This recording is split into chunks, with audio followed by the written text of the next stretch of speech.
نماز عید کا طریقہ یہ بہت اہم چیز ہے۔ بہت سارے لوگوں کو طریقہ نہیں آتا ہے، بہت سمپل ہے، بہت ایزی ہے، بالکل آسان ہے۔ 2 رکعت نماز عید الفطر واجب زائد تمام تکبیروں منہ طرف قبلہ شریف، پیچھے امام کے اللہ اکبر، یہ نیت ہو گئی۔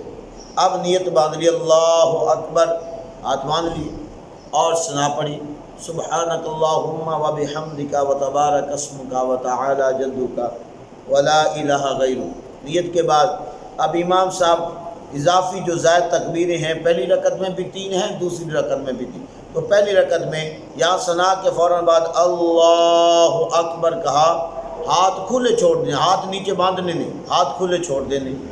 دوسری تکبیر امام صاحب کے ساتھ کہنی اللہ اکبر، ہاتھ پھر کھلے چھوڑ دینے۔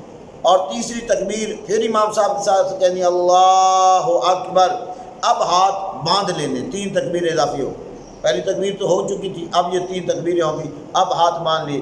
اب امام صاحب تلاوت کریں گے اور مکمل رکعت جیسے عام نماز کی رکعت پڑھتے ہیں ایسے ہی پڑھی جائے گی۔ نماز پوری رکعت مکمل ہو گئی، قیام و قعود کا سلسلہ سارا ہو گیا، رکوع سجود ہو گیا۔ اب دوسری رکعت کے لیے جب کھڑے ہوئے تو یہ بات ذہن میں رکھنی چاہیے کہ پہلی رکعت میں سورہ فاتحہ سے پہلے تکبیریں کہی تھی، دوسری تکبیر میں سورہ فاتحہ اور دوسری سورت کے ملانے کے بعد تکبیریں کہنی۔ دوسری تکبیر رکعت میں جب کھڑے ہوئے سورہ فاتحہ پڑھی گئی اور 7 سورت امام صاحب جو ملائیں گے آپ نے بھی وہ جو ہے وہ پیچھے خاموشی سے سننا ہے۔ اب جب تلاوت مکمل ہو گئی تو امام صاحب کہیں گے اللہ اکبر، آپ بھی تکبیریں کہتے ہوئے کانوں تک ہاتھ کو اٹھاتے ہوئے کانوں کے ساتھ لگ جائے تو مستحب ہے، اگر کانوں کو نہ بھی ہاتھ چھوئیں تو آپ کا جو ہے یہ رفع یدین ہو جائے، اللہ اکبر۔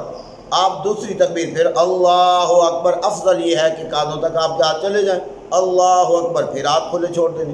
اب تیسری تکبیر پھر اللہ اکبر، ہاتھ کھلے پھر چھوڑ دینے۔ اب چوتھی تکبیر آئے گی تو چوتھی تکبیر آپ نے ہاتھوں کو نہیں اٹھانا، بلکہ آپ نے چوتھی تکبیر کہتے ہوئے امام صاحب کے ساتھ رکوع میں چلے جانا۔